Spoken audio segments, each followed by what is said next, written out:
Plankton is the most unexpectedly tragic character in SpongeBob SquarePants. We remember him as the tiny green villain with the evil laugh. But if you actually follow his story, he stops being a joke and starts looking a lot like someone who's been ignored, replaced, and slowly cracked by neglect. Plankton isn't just the bad guy across the street. He's what happens when the smallest person in the room keeps getting told they don't matter by their best friend, their family, and even the universe itself. In SpongeBob SquarePants, Plankton is usually treated as a gag villain. Tiny, shouty, launched into the horizon. But underneath the slapstick, he's a symbol of chronic neglect and what people will do just to be seen. His life becomes a loop of trying, getting ignored or mocked, lashing out, and eventually becoming evil because it's the only role anyone allows him to play. His story is one of the clearest cartoon examples of how being overlooked can twist your personality. If you track Plankton from childhood to his darkest episodes, you don't just get a villain arc, you get a portrait of someone asking over and over, "Do I matter to anyone at all?" In what Plankton teaches us about neglect, we look at where that neglect starts, the moments that truly break him, and what they say about people who are always treated like they're too much or never enough. Plankton doesn't start out alone. In the episode Friend or Foe, he and Krabs grow up as best friends, bullied kids dreaming of respect and their own restaurant. They invent a burger together, but a fight over the recipe literally tears their partnership in half. No way! That recipe's mine! Stop! You're gonna...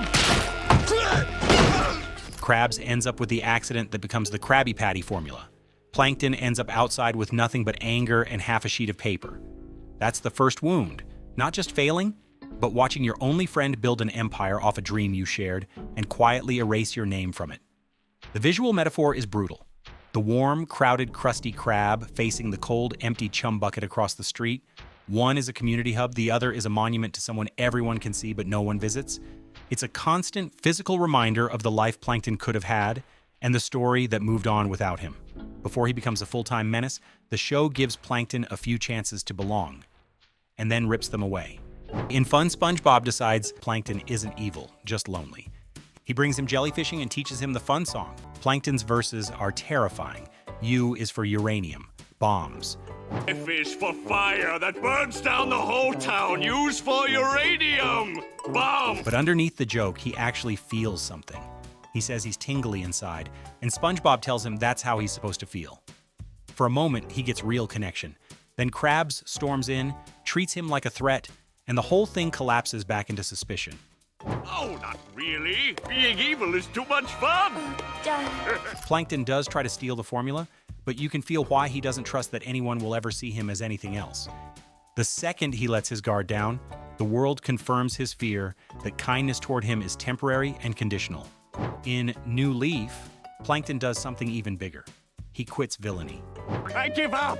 I'm through competing with you. He turns the chum bucket into a gift shop, the Chumporium, and tells Krabs he's done chasing the formula. Krabs refuses to believe him. He trashes the shop, interrogates Plankton, and only acknowledges when it looks like Plankton has genuinely changed, which of course he hasn't. The twist is that Plankton had to hide a scheme because nobody would take his reform seriously. The message is painfully simple. When the world has already cast you as the villain, even your attempts to change get treated as a lie. It becomes easier to play the part everyone expects than to risk being vulnerable and getting mocked for it. In Plankton's Pet, he adopts Spot, an amoeba dog. Hey there, little guy. At first, Spot is just a tool for stealing the formula, but he becomes Plankton's first source of unconditional affection. Spot doesn't need success or secrets, he's just happy Plankton comes home. Plankton, who is used to being stepped on and screamed at, doesn't quite know what to do with that, but you see it soften him. It's one of the few times he's allowed to be gentle. Excellent! Now shake! Spot shows that Plankton isn't incapable of love. He's just never had a safe place to express it. After enough failed bids for belonging, Plankton leans into the one identity that gets a reaction: supervillain.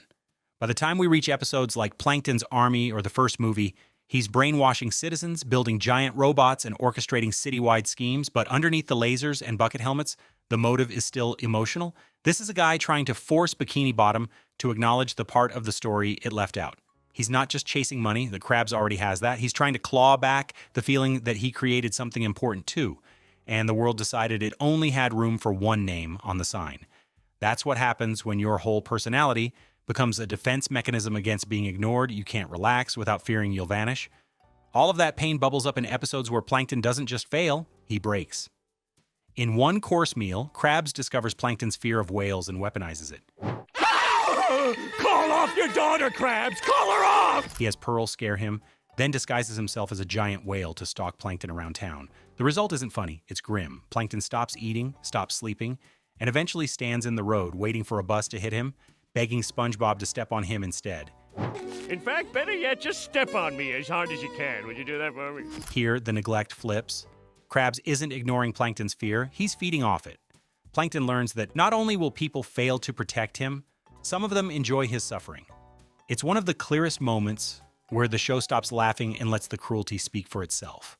In Grandmum's the Word, Plankton lies that he owns the Krusty Krab so his grandma will finally be proud of him. Krabs and the crew help him fake it for one day. He works so hard to sell the illusion, only to discover that his grandma was conning him the whole time, using his lie to steal the formula for herself. The one person who was supposed to love him for who he is was really just chasing Krabs' success too. Even in his own family, he's second to the Patty. And when Karen shows the real origin of the Krabby Patty in Friend or Foe, we see the truth. The recipe is born by accident. Well, that's ruined. Amid Plankton and Krabs' fight. Plankton storms out, Krabs stays, perfects it, and becomes a legend. Plankton isn't just angry about losing a burger recipe. He's grieving a version of his life where he's not the footnote, where he and Krabs could have shared success and stayed friends. That loss becomes the emotional engine behind every plan he makes afterward. Plankton never gets a clean redemption. Most episodes still end with him shrunk, stomped, or launched into the sky. But as the series goes on, the show keeps planting quiet reminders that he's more than a punchline. Spot curling up next to him after a failure, Krabs almost reconciling with him in Friend or Foe before greed wins out again, and Karen cutting through both of their stories to point out how they let a recipe ruin a friendship.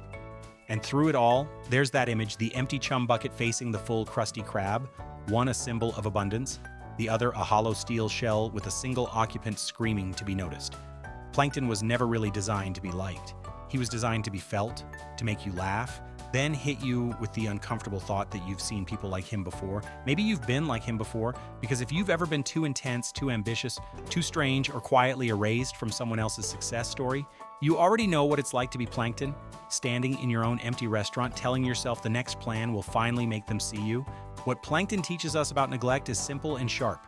Ignoring people doesn't make their need for connection disappear. It just pushes that need into stranger, darker shapes. If you want to see the other side of this story, look at Krabs, the kid who turned his own insecurity into hoarding, control, and a kingdom built on never sharing. His arc is the mirror to Plankton's, one forgotten partner who won the story and one who got written in as the villain.